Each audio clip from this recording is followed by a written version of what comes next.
평안하기를 축원합니다. 우리 영화교회는 2024년도에 하나님의 선물을 누리자라고 하는 주제로 마태복음이 말씀하고 있는 예수 그리스도를 따라서 오늘 우리는 골고다 언덕에 이르게 되었습니다. 오늘 말씀이 골고다 언덕에 대한 말씀이에요. 유대 시간으로 6시쯤 되었습니다. 우리나라 시간으로는 정오 12시를 가리키는 표현의 말입니다. 히브리어로 골고다 그러면 우리말로는 해골이라고 하는 뜻인데 이 해골이라는 곳에 세 개의 십자가가 세워졌습니다. 가운데에 달린 분의 십자가에는 히브리어와 헬라어와 라틴어 세 개의 언어로 유대인의 왕 예수라고 하는 제패가 붙여졌습니다.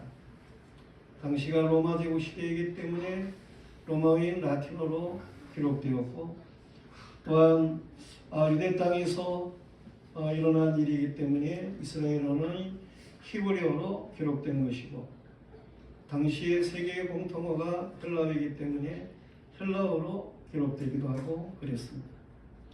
그러니까 당시의 세계의 모든 분이 읽을 수 있도록 그 예수님의 제패가 쓰여졌다라고 하는 말씀이에요. 예수는 33년 전에 동정녀를 통해서 탄생하신 분입니다. 그가 태어났을 때에 전사들이 말하기를 임마누엘이라 그렇게 말하게 됩니다. 임마누엘이라고 하는 말은 하나님이 우리와 함께 계시다라고 하는 말이죠. 예수님께서는 베들레헴 마구간에 탄생하셨습니다. 그리고 나세렛이라고 하는 산간 벽지 마을에서 자라나셨습니다. 30세가 되셨을 때에 세례 요한에게 세례를 받게 되는데 그때 하늘로부터 음성이 들리는데 이는 내 사랑하는 아들이여 기뻐하는 자라 하시는 말씀이 있었습니다. 세례 요한은 그가 메시아인 것을 알고 사람들에게 증거하게 되는 것이죠.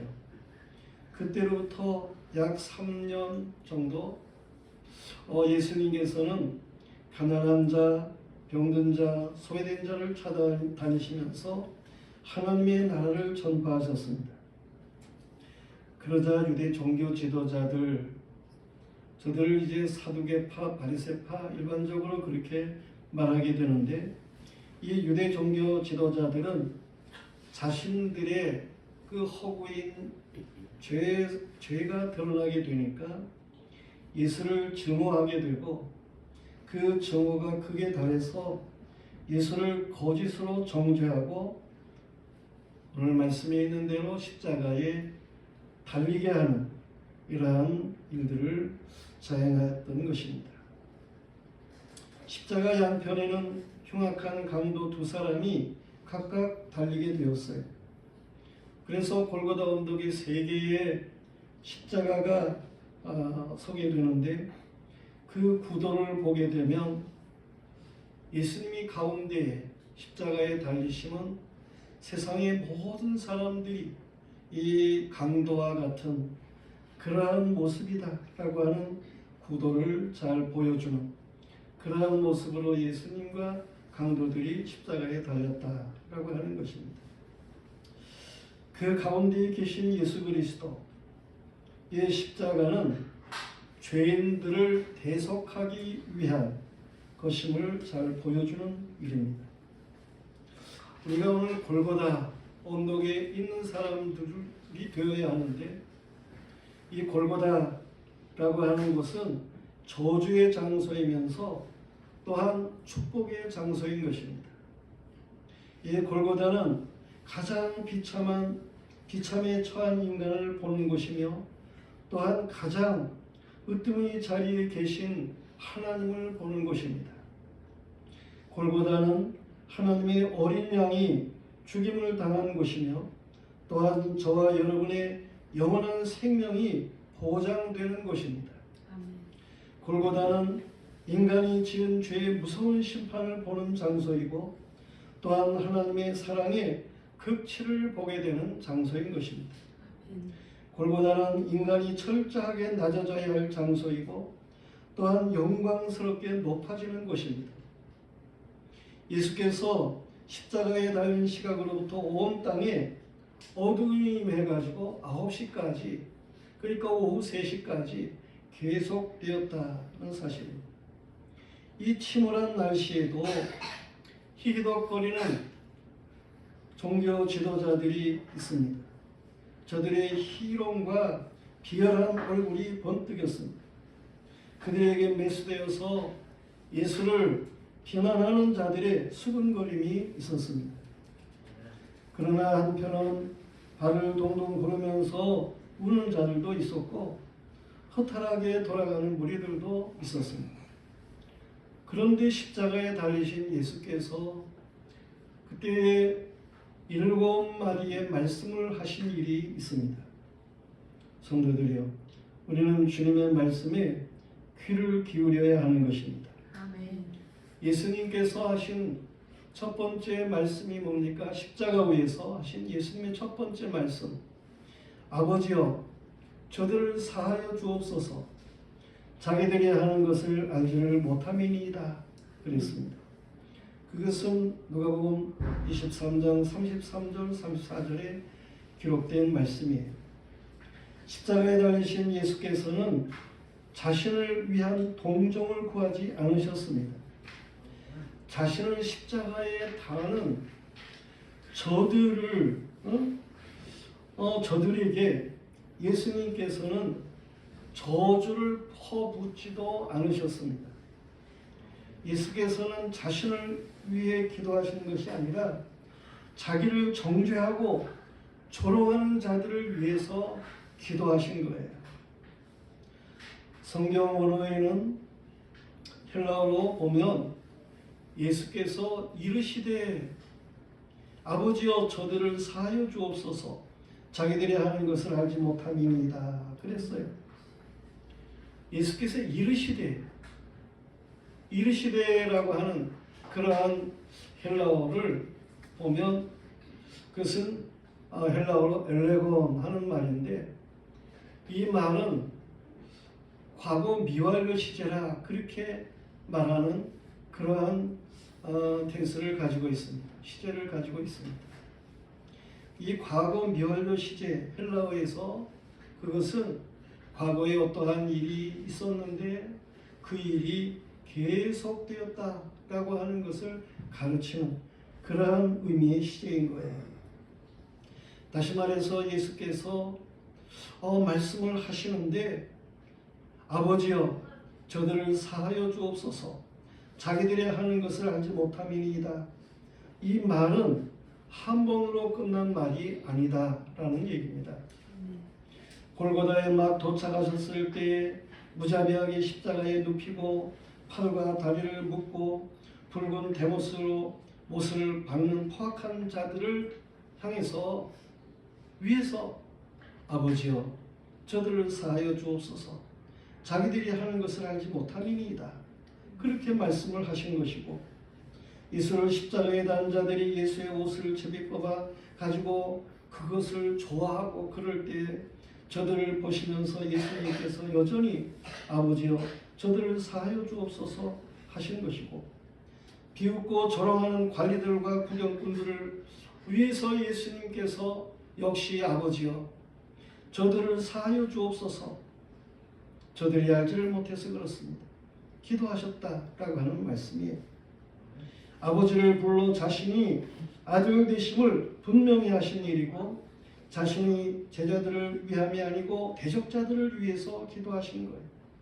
저들이 알지를 못함을 용서하시고 깨우쳐 주시도록 예수님이 평소 말씀하신 일들이 있습니다. 산상보훈에서도 보여주는 말씀인데 너희 원수를 사랑하고 너희를 핍박하는 자들을 위하여 기도하라.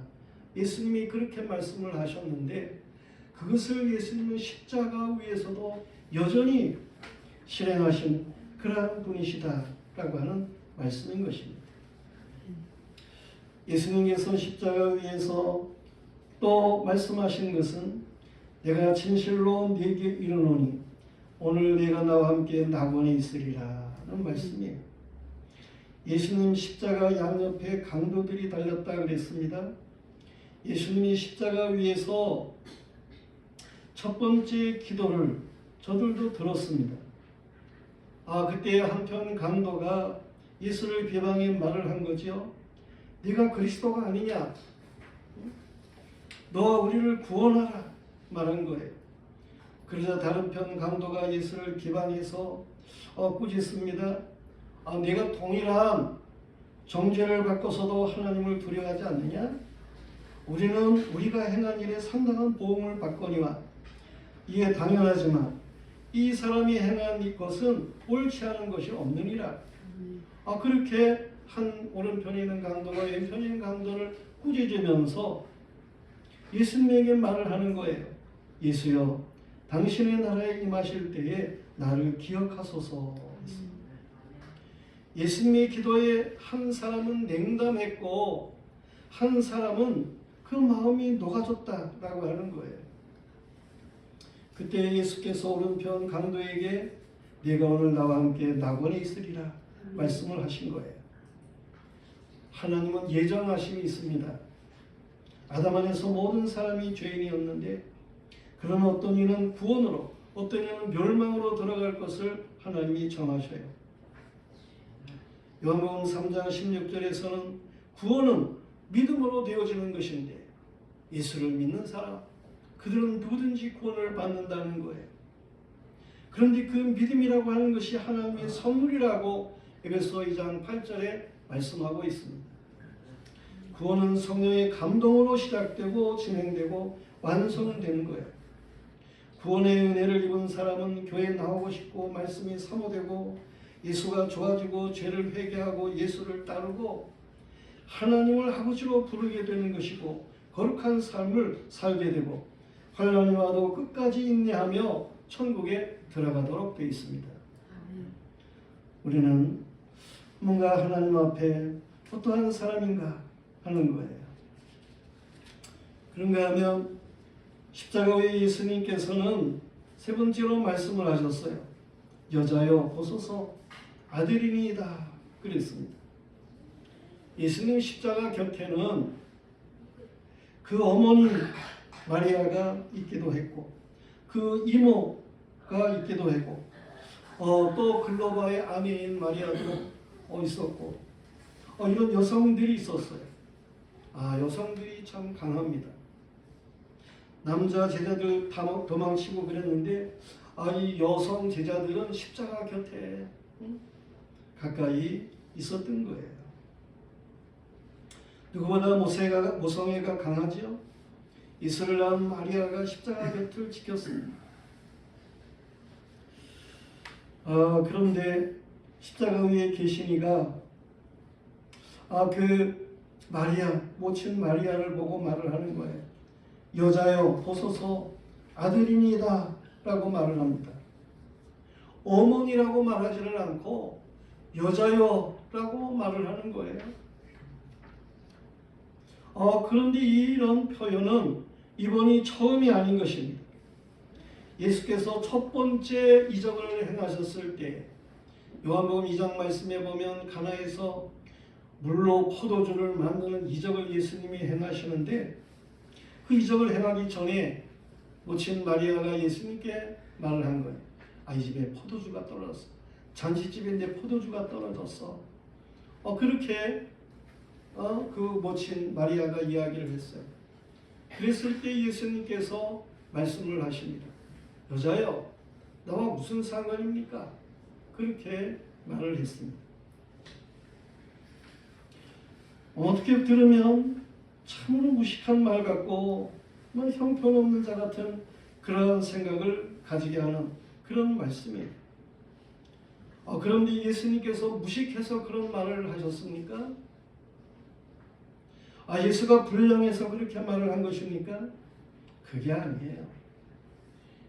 그 포도주를 예수님이 공생애를 시작하시면서 처음으로 행하시게 된 그 포도주의 이적인데 그 이적이 있기 전에 여자여라고 하는 표현을 모친에게 사용하고 오늘 말씀에 예수님께서 공생애를 마치면서 십자가 위에서 여자여라고 표현을 하게 되는 것은 예수 그리스도 그는 하나님이시고 메시아이시고 마리아 그는 구원받아야 할 성도다라고 하는 의미의 말씀인 거예요. 예수님께서는 마리아의 몸을 빌려 이 세상에 오신 예수님 그는 임마누엘 하나님이시라니까 말씀이셨는데 요한복음 1장 1절에 말하고 있는 것처럼 태초에 말씀이 계시니라 이 말씀이 하나님과 함께 계셨으니 이는 곧 하나님이시니라. 그 말씀이 육신이 되어 우리 가운데 오신 거예요. 그 말씀이신 하나님이 마리아의 몸을 통해서 이 세상에 육신으로 오신 거예요. 그런 면에서 이 마리아 그도 우리와 동일한 그러한 사람이에요. 동일한 사람들은 다 예수 그리스도 안에 구원이 필요한 것입니다. 예수님은 구세주가 되시는 것이고 이 세상의 모든 사람들은 구원받아야 할 사람들인 거예요. 죄인인 거예요. 그렇기 때문에 예수님께서는 이 마리아에게 여자여라고 말씀을 하신 거예요.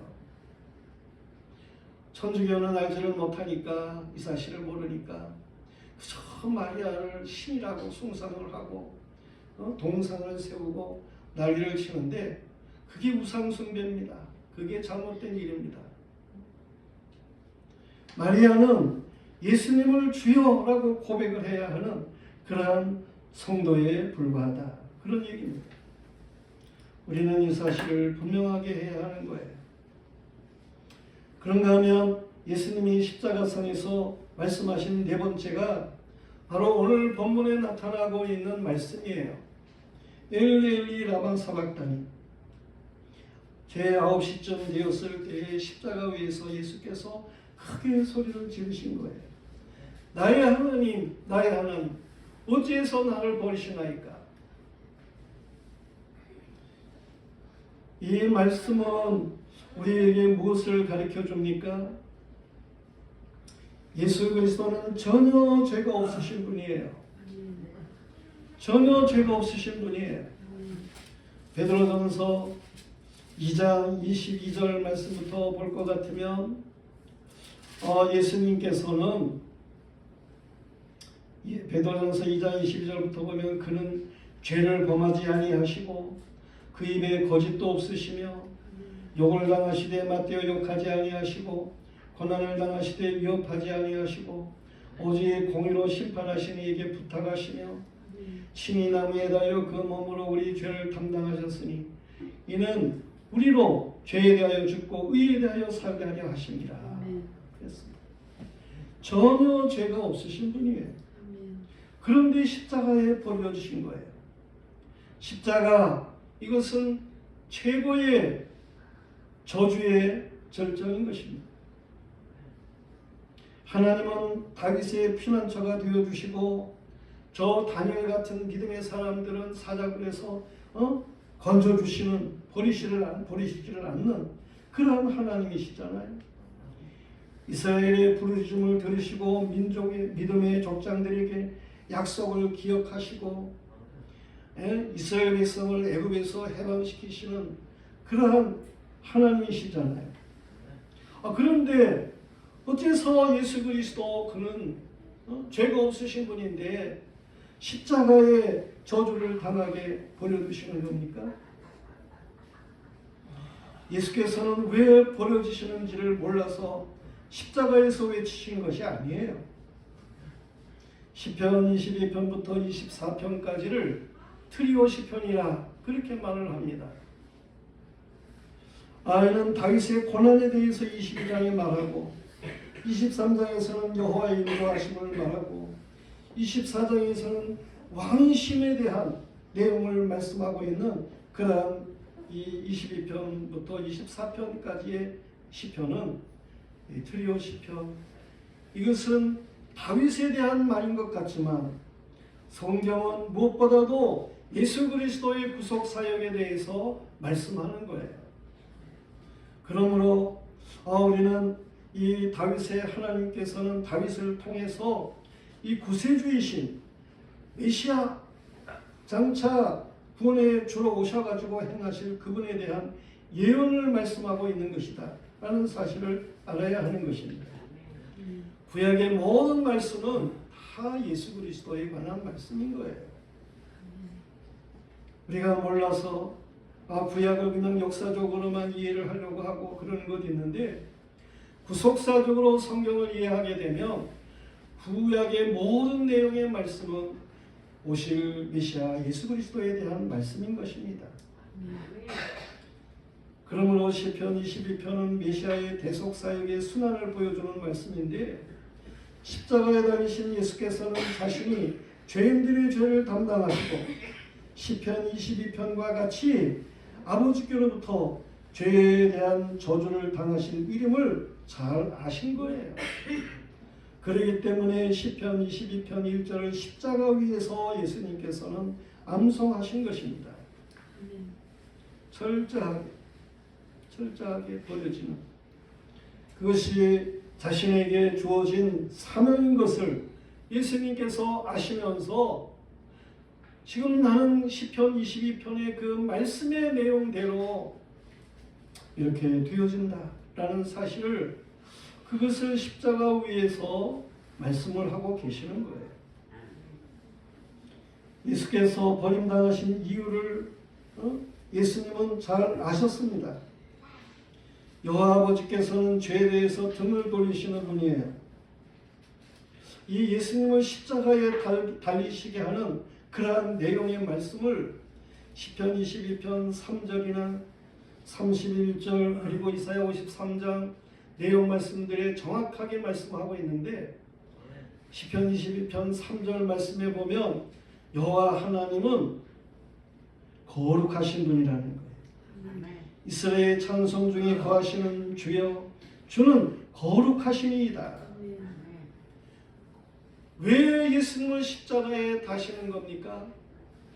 여호와 하나님은 거룩하시기 때문에 예수님을 십자가에 다시는 거예요. 시편 22편 31절에 보면 여호와는 그의 공의를 태어날 백성에게 전하며 주께서 이를 행하셨다 할 것이로다 그랬는데, 여호와 하나님은 공의의 하나님이신 거예요. 공의의 하나님이시기 때문에 죄를 용납할 수 없으신 분이에요. 그래서 예수님은 십자가에 다시는 거예요. 예수 그리스도의 이 세상에 오심은 죄를 구원하기 위한 사명이 있습니다. 아버지께서 선택한 백성을 살리는 사명이 있으신 거예요. 이사야 53장 5절로 6절 말씀에 보여주는 말씀과 같이 그가 찔림은 우리의 허물 때문이요 그가 상함은 우리의 죄악 때문이라. 그가 징계를 받음으로 우리는 평화를 누리고 그가 채찍에 맞음으로 우리는 나음을 받았도다. 우리는 다 양 같아서 그릇 행하여 각기 제 길로 갔거늘 여호와께서는 우리 모두의 죄악을 그에게 담당시키셨도다. 고린도서 5장 21절에 보면 하나님은 죄를 알지도 못하신 이를 우리를 대신하여 죄를 삼으시는 것은 우리로 하여금 그 안에서 하나님의 의가 되게 하려 하시니라. 예수님이 십자가에 달리신 것은 우리의 죄악 때문에 십자가에 달리신 거예요. 거룩하신 하나님, 공의 하나님은 우리의 죄악 때문에 예수님을 십자가에 달리게 하신 거라니까요. 예수님도 그 사실을 다 알고 계시는 거예요. 그래서 시편 22편 1절을 말씀하신 거예요. 엘리 라마 사박다니. 죄인의 죄악의 더미가 엄청나게 큽니다. 예수님이 짊어지신 그 죄짐, 우리들의 죄에 대한 짐, 엄청난 것들이에요. 사람들은 살인의 죄를 범했습니다. 사람들은 음행의 죄를 범합니다. 사람들은 거짓의 죄를 범합니다. 사람들은 탐욕의 죄를 범합니다. 사람들은 우상 숭배의 죄를 범했습니다. 사람들은 시기가 아주 끝이 없습니다. 다른 사람을 멸시하는 죄악을 갖습니다. 다른 사람에게 분노하는 그런 일들이 얼마나 많습니까? 얼마나 다툼이 세상에 많습니까? 얼마나 다른 사람에 대한 험담을 많이 합니까? 이 사람들의 모든 죄악을 예수님이 다 짊어지시고 그 십자가를 지신 거예요. 표현할 수 없는 간악한 죄악들의 짐을 예수님께서 지신 거라니까요. 예수께서는 이 모든 죄악을 다 뒤집어 쓰시고 십자가에 달으셨으니 어찌 버림을 당하지 않으시겠어요? 십자가는 그가 감당해야 될 사명이 있었습니다. 아버지의 택한 백성을 구원하여야 하는 사명이었습니다. 예수께서 당하실 고난이 어떠한 것인 줄을 아셨기에 예수님께서는 십자가를 지시기 전에 겟세마네 동산에서 기도하셨습니다. 아버지여, 할 수 있거든 이 잔을 내게서 옮기시옵소서 기도하셨어요. 겟세마네라고 하는 그 뜻은 기름을 짠다는 거예요. 기름을 짜는 거예요. 예수께서 그곳에서 기름을 짜듯 피땀을 흘리시면서 기도하신 거예요. 아버지여, 할 수 있거든 이 십자가 잔을 내게서 옮겨주십시오. 그 십자가가 얼마나 고통스러운 건지를 예수님이 다 아신 거예요. 예수께서 버려지심으로 우리는 구원을 받았습니다. 우리는 우리 죄를 대신 지신 예수 그리스도의 순환으로 죄의 사함을 받고 자유함을 누리는 거예요. 로마서 8장 1절 이하에 보면 그러므로 이제 그리스도 예수 안에 있는 자에게는 결코 정죄함이 없나니 이는 그리스도 예수 안에 있는 생명의 성령의 법이 죄와 사망의 법에서 너를 해방하였습니다. 너를 해방하였습니다. 우리 죄값을 치르신 예수 그리스도의 십자가 보혈의 공로로 일사부전의 원칙에 의해서 우리는 자유함을 누리는 거예요. 아버지께서는 어린 양의 피를 넘어 이 어린 양의 피를 넘어서서 피의 공로로 이 피의 공로와 관계없는 자들에게만 피의 공로에 관계없는 자들에게만 진노를 행하시는 분이에요. 피의 공로를 입은 사람들, 예수 그리스도의 보혈이 덮여진 사람들, 예수 그리스도의 십자가의 도를 믿는 사람들, 이들은 하나님의 재앙이 유언한다니까요. 넘어선다니까요. 피와 관계가 없는 자들, 저들에게 하나님은 진노하시는 거예요. 예수께서 버려지심은 구원받지 못한 자들에게 주는 경고입니다. 누구나 죽으면 심판이 있어요. 구원받은 자들이 심판대 앞을 통과할 때에 주님께서 너는 내가 안다. 너는 내가 십자가에 달린 것을 믿은 사람이야. 내가 너를 안다. 시인을 하십니다. 그러나 주를 믿지 않는 자들에게는 주님이 모른다는 거예요. 그들에게는 진노가 임하는 거예요. 그들은 부끄러워 지옥의 형벌을 당하는 곳으로 나가게 될 수밖에 없어요. 지옥의 형벌에 던져집니다. 영원히 버림을 당하게 되는 것입니다. 죄인들이 거듭하여 회개하지 않고 스스로 당하는 이 버려짐에는 그 지옥에는 말이에요. 거기는 설교도 없고 거기는 초청도 없고 자비도 없습니다. 더 이상의 기회가 없는 것입니다. 소망이 없습니다. 낙원과 오고 갈 수도 없습니다. 좋은 것이라고는 하나도 없는 것입니다. 영원한 형벌만 있는 거예요. 아들이라도 죄를 짊어지었을 때는 철저하게 버려졌는데 죄밖에 없는 죄인들이 가는 곳은 그것은 당연한 거 아니겠어요? 지옥의 형벌인 거예요. 기회는 이 세상에 있을 때뿐입니다. 우리의 죄를 대신 담당하신 예수 그리스도를 믿는 것뿐입니다. 모세와 선지자 그들을 통해서 주신 말씀을 따라야 그 믿음을 가져야만이 천국의 영광을 누리는 것입니다. 아멘. 우리는 이 사실을 분명하게 엘리 라마 사박다니가 주는 이 말씀의 의미를 우리는 바르게 알아야 하는 것입니다. 예수님은 이 외에도 십자가 위에서 내가 목마르다 말씀하셨어요. 우리는 육신적으로 자주 갈등을 느낍니다. 조금 힘든 일을 한다거나 애타는 일이 있으면 입이 쓸 정도로 그렇게 목이 탑니다. 그런데 십자가에 달리신 예수께서는 그 어제 저녁에 6월절 만찬에서 포도주를 마시고는 물을 마신 일이 없으셔요. 그런데 십자가에 달렸으니 얼마나 고달팠겠어요. 겟세마네의 간절한 기도, 가로진 유다의 배신으로 공의에 잡히신 빌라도의 법정의 신문, 헤로당의 신문, 다시 빌라도의 군병들이 시달림, 십자가를 지시고 골고다를 오르시고 장렬하는 태양의 열기 십자가에 달려서 피 흘리신 내가 목마르다. 주님께서 부르짖음이 당연한 육체적 고통뿐만 아니라 영적인 고통이 심하셨어요. 제자의 배신, 죽이라는 외치는 자들의 비난, 대속의 죄악으로 아버지의 외면으로 목마르셨어요.